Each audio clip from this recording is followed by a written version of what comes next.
If I were the son of an immigrant who dropped me off at school,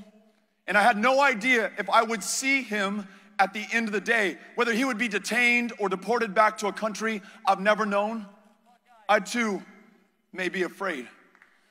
If I were a gay man in this state where I could legally be fired, I might be afraid for my job. If I were a trans woman of color in a state and a country where trans women of color are being killed with complete impunity, I too may be afraid, and that's a real fear. If I were a public educator, a school teacher, paid so little that I'm working a second or third job, out of my own pocket, not only decorating the classroom, providing school supplies for the kids who've forgotten them, but also buying that warm dinner for the kid on free and reduced breakfast and lunch so that she has something to go home to, buying a new set of clothes for the kid who shows up in the same set of clothes every day, understanding that his ability to learn is tied to his sense of self-worth. I might be afraid if I understood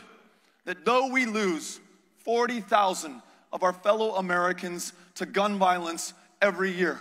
though we see school shootings like the one that we experienced here in Texas, that Rhonda and Tyler experienced in Santa Fe, Texas, we have lifted not a finger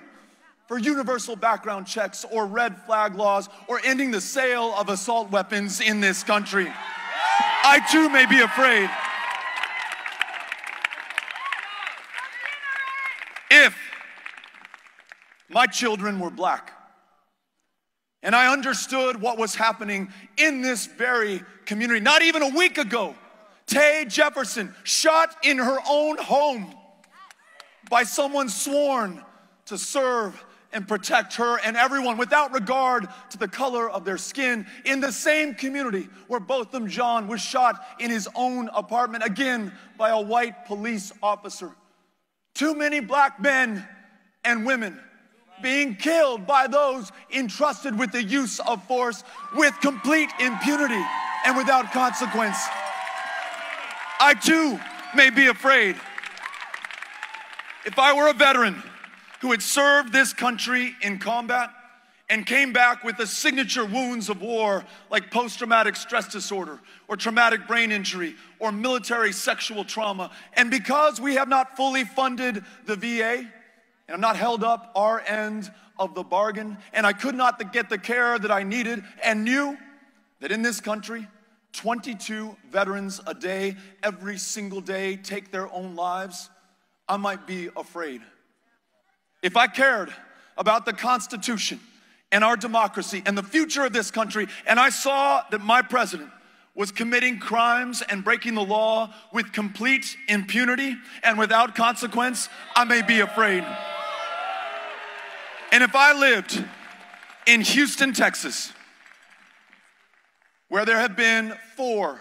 500-year floods in just the last 6 years, knowing full well that we're not good for the next 2,000 years, but that these floods, these storms, these disasters caused not by God, nor by Mother Nature, but by us, our excesses, our emissions, our inaction in the face of the facts and the science and the truth, we're only going to become more frequent, more damaging, and more deadly. I may be afraid. And as an American, you can be forgiven for being afraid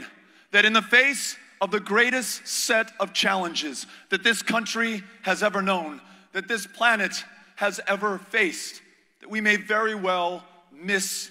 this moment. As divided and as polarized and as afraid as so many people are, the future, the generations that follow us are counting on us now at this moment. And so we must defy not only that fear that people feel that is for real in their lives, but this third kind of fear, a failure to do the right thing because it's not popular, because it does not poll well, because it does not follow our status quo or the political conventions of the day.